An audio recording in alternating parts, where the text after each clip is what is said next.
Brenner Mills, Minnesota Vikings. Just want to win one before I die. Dalton Zonrecker, Dallas Cowboys. Just trying to earn a little respect.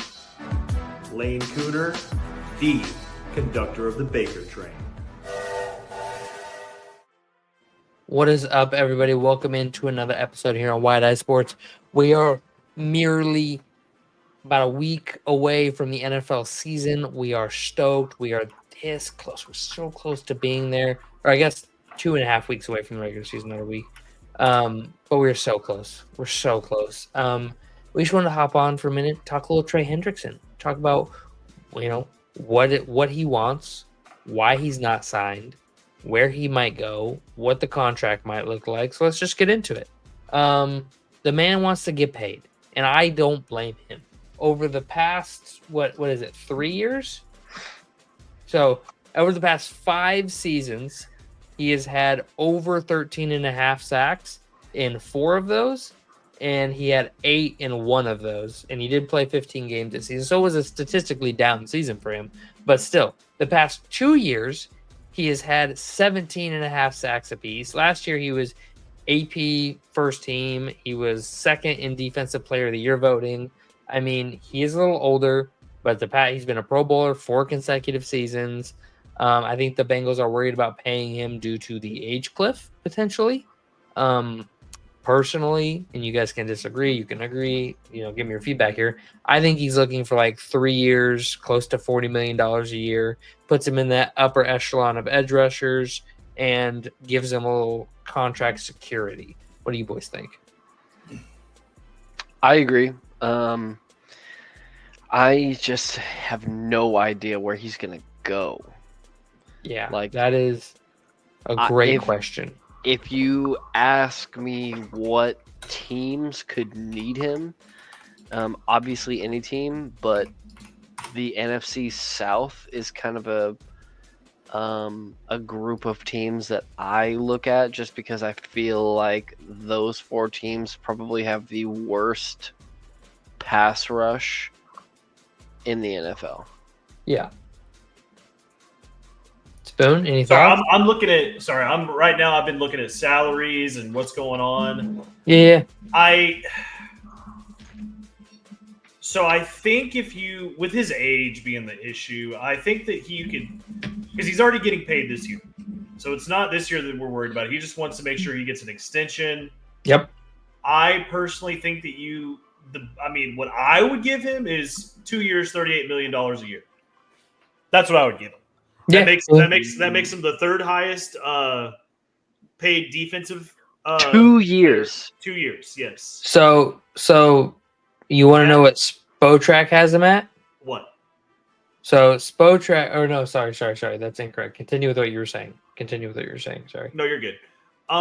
Yeah, just the age is what worries me. But that if you give him a 2-year extension, that means you have him. He's getting paid this year, next year, and the year after that. So I don't think his numbers. I mean, he just had 2 excellent seasons, 17.5 sacks. I don't know. I know that he's going to want to get paid as much as he can and probably get paid for as long as he can. I just, as a team, like if I'm looking at this as an owner, I don't know if he can withhold that for 3 more years. Like that, Those are some tough numbers to hold up to. So that's why I'm looking at, hey, you can still make him one of the top paid players, but I would only pay him for 2 years. 2 years is crazy, man. I think he has already solidified himself as somebody who could. I mean, his next 4. I think you could get him a 4-year contract with like a 2-year guarantee, and then in that 3rd or 4th year, kind of as the team kind of open that up for opportunity. But man, I just don't know why he wouldn't. I mean, if you gave him a 2-year, $38 million a year contract, why would you not make it almost fully guaranteed? What's the loss there? So, I'm honestly, it might have already been on the table, and he might be denying it. Yeah. He wants a 3-year contract. I think he wants at least 3 years. I don't think he wants a 2-year contract. I think he wants at least 3 years. because the Bengals have plenty of cap room. I think if it was 2 years and he wanted a rework contract this year and next year, they'd pay him. Yeah. What I would offer him is I would sit down with his agent, and the first thing I would say is 3 years, $35 million, 90% guaranteed. Some workout bonuses and stuff. You got to show up. And that's fine too. Like if you're, you got to show up to camp, you got to get those. Yeah. They would counter with, we are, our guys had 17 and a half sacks each of the past 2 years and only got better each year. So we're going to start with 3 years. We like the 3-year thing, but we want $42 million. We want to be the highest paid. Absolutely not. And I'm going to be like, listen, man, we're not doing that. I'll pay you fair. I'll bump it up to $40 million. I'll come in at $40 million, 3 years, but we got to bump the guarantees down a little bit. Your first 2 years are guaranteed. The third year can be voided completely. And at that point, he probably goes, okay, fair enough. Let's do it. And that's the deal that gets done, right? So you're looking at 3 years, $120 million with $80 million guaranteed, $85 million guaranteed, whatever it is. So that's where I would personally rank it, because he's going to be 32 next year. So that's 32, 33, and then 34 is the void year, right? So I don't see a world in which the Bengals get this done. I don't see a world in which he's back with the Bengals. So there's a couple of teams here in which I'm looking at that I think have a really good shot to go after him. And there's 2 at the top of my list. Well, 3 at the top of my list. 2 of them are in the AFC West. The Los Angeles Chargers and the Las Vegas Raiders. The Chargers, that one intrigues me, but they just let go of Bosa. They just let him walk. So, like, do they, what are they really feeling there? I don't think if you let Bosa walk, you're going out and trading for Hendrickson. The Raiders, however, they're in their first year of Pete Carroll. Next year and the year after are the years in which they're going to be looking to be in their window of making a playoff run, right? The first 2, 3, 4 years of a head coach's tenure is the years you want to be pushing. So they're a prime candidate. They have lots of cap room. And then the other team, who I think Hendrickson would fit really well into, the Los Angeles Rams. They could go all in on 1 year. Hold on. That's insane. Hold on.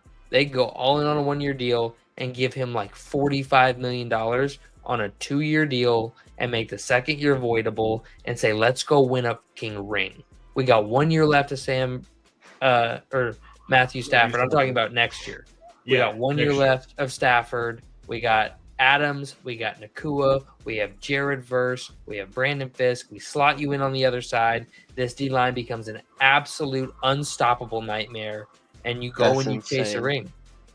It's not crazy. They're going to have $65 million in cap space next year. It's not crazy, but it's crazy to think. Like, imagine. Yeah, no, all of those guys on one. What exactly? What do you even imagine? But imagine do? Hendrickson playing across from Max Crosby. Imagine Crosby and Hendrickson playing across from each other. I mean, that'd be insane. The only other teams, there's Indy who could have a shot. Seattle could have a reasonable shot. It's not a very Seattle move, though. They've kind of been burnt by those in the past with, like, Jamal Adams. It's not a super Seattle move, but they could. The Jets, I just don't think they're going to be good enough at that point. The Commanders, potentially. I was going to bring up the Commanders. Yeah, the Commanders. I was going to say they could pay him a shit ton of money. Like, they could make him the highest paid defensive player for the next 2 years. For sure. Be like, hey man, like, come play with us, $42 million, because you're still going to have Jaden Daniels on his rookie contract for the next 2 years. I just don't know. The thing with him, the thing with Washington was they just let Jonathan Allen go. The Vikings signed Jonathan Allen. They just let their star defensive tackle go. Why would you then go trade for a star defense? You know what I mean? Like, they have a precedent set for letting those older stars walk. So that one didn't jump out at me. Right. But there is absolutely a world in which I could see that making sense. It's outside. That makes total sense. I think if there's a trade going down, I think Washington would probably be top of that list. If it was a trade, just because it's out of the AFC, and I don't think that they will want to trade him within the AFC for obvious reasons of having to play him. Well, so let's say they're looking to trade. What do you think a reasonable trade would look like for Trey Hendrickson. First round pick. See, I'm hearing that, and I hear people saying no. Like I think it's higher. I think it's a first round pick and a player. Yeah. Really? I gotta have maybe two players, depending on the player. Depending on the players. Depending on if they're I gotta have I gotta have like from Philly, Cooper DeJean in a first round pick. If I'm trading like that no kind of way, dude. Oh that's yeah, absolutely. That's For 17 and a half sacks a year. This dude is a dude who will take your defense from top 10 to number 1. This puts you in the top. If you're a top 10 defense, this puts you in the top 3 defense category. Okay. If you're a top 10, though, yeah. Yeah, that's what I'm saying. But he's that kind of needle mover, right? And he's not. He's not going to just go anywhere, right? Like you can, hey, we'll trade for you, and he can be like, well, I'm not going to sign a deal with you, so you might as well not waste your picks, right? Like he's not just going to go to Tennessee and play there and play mediocre football. He wants to compete. He wants to win, but he also is deserving of getting paid. And part of the problem for him is that he played for the Saints for the first half of his career and didn't really do much, and so he didn't really make that much money. So he's only on his first real big contract. So he's looking for that second big contract, and that's the biggest thing, is that he's looking for that money. So he's made $68 million. Don't get me wrong. But in today's NFL, that can be 1 year if you're Dak Prescott. I'm going to run through all the teams real quick. I'm cutting it off at $40 million. You have to have at least $40 million to even think of paying, because you got to have the money for him. Cowboys. Yeah, you got to have the money for trade for Micah Parsons, just a straight across, just 1 for 1. Cowboys would be in the exact same spot. So next year, that would leave the Niners, Steelers, Colts, Seahawks, Rams, Bengals, Jets, Commanders, Raiders, Chargers, and Tennessee. I don't see the Niners making that move. Could happen. I just don't see it. Yeah. Pittsburgh, TJ Watt, Aaron Rodgers will be gone next year. They'll need a quarterback. I don't think they're going on an all-in move like that, paying somebody like that. The Colts, I think they're way too far off. Seahawks, there's potential there. It's possible, but just a very un-Seahawks move to go out and pay somebody like top-of-the-line money for minimal years. The Rams, there's proven they've done it before. Les Need has the famous quote, "Them picks." So he's shown he'll give up whatever to go win. The Bengals, I don't know why they're putting their feet around on this. They need him to even be a competent defense. So don't know why they don't get this deal done, but they're not going to. The Jets, I think they'll be too far away. The Commanders, as Spoon said, reasonable to think that could be an option. The Raiders and the Chargers, I don't know why either of these teams wouldn't send whatever he want, a private jet to pick him up. Like you have Khalil Mack and you have Max Crosby. Hendrickson playing along either of those two would be insane. And then the Tennessee Titans have the most cap space in the league, but I think they'll be too far away for him to want to go there. But I could see Harbaugh being an allure. I could see Carroll being an allure. I could see McVay being an allure. I could see Jane Daniels, having some sway. Even Vrabel. I mean, Mike Vrabel, man, him going over to the Patriots. I mean, the Patriots have, where was it? They only have $4 million next year. Yeah, $4 million. Oh, really? That's they're not. They spent a lot of money this year. Yep. Because they were. I mean, they were one of the top teams that had a bunch of cap space, but they spent the most cap space or most money of any team this season. Yeah. So it's I just don't see that happening. There's the Bucks are right at $39.8 million. I was looking at that too, and you would have to use all that cap space, and you'd have to. So like if we look at their I'm curious what their situation. I'm pulling it up here. You have going into next year, Baker's making 50, Tristan Wirfs, Chris Godwin. So Chris Godwin could come off the books potentially. Mike Evans could retire. Well, no, he won't. He can't. Well, that's not going to matter. I don't see Chris Godwin's cap hit is locked in at 33. Dead cap is 49. So you don't want to cut him because your dead cap would go up. Pardon me. Antoine Winfield, Vita Vea, Jamel Dean. Like these are all, and then you're at like $8.54 million. Like so, Mike Evans is actually a free agent. That's a void year in 26. Yep. So he's getting paid no matter what. Anybody of substantial that could create cap room is kind of already locked in. Antoine Winfield Jr. is fully guaranteed. Vita Vea, you could cut Vita Vea at D tackle. He'll be 31, and you'd save that's $13 million in cap space. So you can save $13 million there. Give you enough money to sign rookies, basically. Yeah, Dean could be cut, and you'd save $11 million there. So you get an extra $20 million in cap space.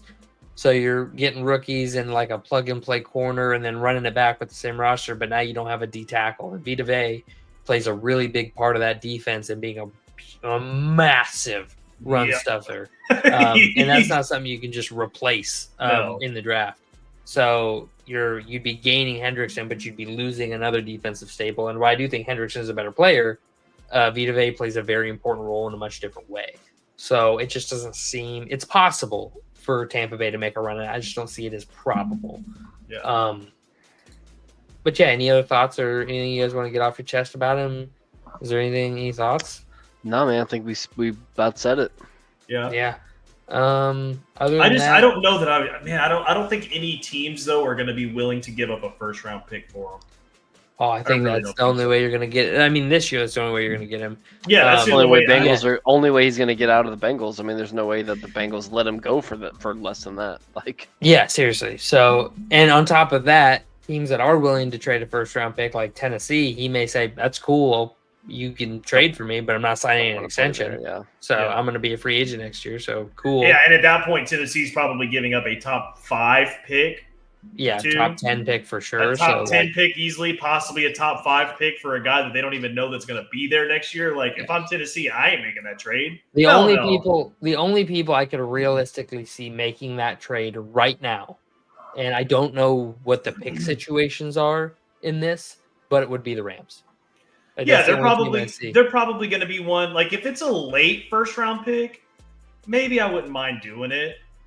Because obviously Trey Hendrickson is going to want to go somewhere where he thinks he's going to win a ship. And if he thinks he can win a ship there, then, I mean, that's probably his best bet to win a championship. Yeah, I don't see a world in which I can't see. He could very well just not play at all this year. No, he'll play somewhere. He's 30. He's 30. No, I just mean even if he doesn't trade, if he doesn't leave the Bengals, he might just sit. That'd be a risky maneuver at 31. That'd be a risky maneuver. You take a year off of football. Their defense is already terrible. Yeah, but it's hard to get that would make the Bengals want to sign him to a deal real quick.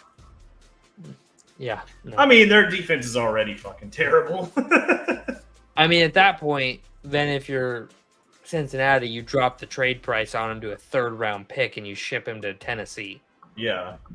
Well, I think teams would easily. I think a ton of teams would be willing to trade a 2nd round pick for him easily. But that's what I'm saying. Like you, if he's gonna sit and cost me $20 million to sit, I'm gonna ship you wherever. I don't care if you're not gonna sign with this other team. If a team is willing to pay for you, period, you're gone. Yeah. If you're gonna sit, that is, And let's not forget. Sitting is not free. Sitting costs a lot of money. Sitting costs millions. He did of walk dollars. back too. He didn't. He went from a holdout to a hold in. So yeah. So and keep in mind, he's gonna. We play. said he's made $68 million in his career. Half of that could be gone by the end of the season, depending on how his contract is worded. If he decides to sit out. Yeah. So they could easily start finding him $2 million a game, and you're at half of your career earnings gone. And when you have a really nice house, really nice cars, when you have all the luxuries of being an NFL star, Cam Newton actually was talking about that today on, I think it was his podcast. He was talking about how hard it is for him to look his kids in the eyes and not be able to provide for them like he used to. He's like, it's hard for me knowing that I was Superman and now I'm just a man. Like he's like, I make perfectly good money doing what I do, but like it's not the It's not as same as good as it NFL game. was. Yeah, it's not the same as NFL game checks. I can't Yeah. provide for my family like I did. We'll see what happens, man. He's a great player, and he's gonna end up somewhere. Yeah. So, all right. Well, like the video, subscribe to the channel, hit us up on the next one, leave a comment, hit that noti bell, and peace.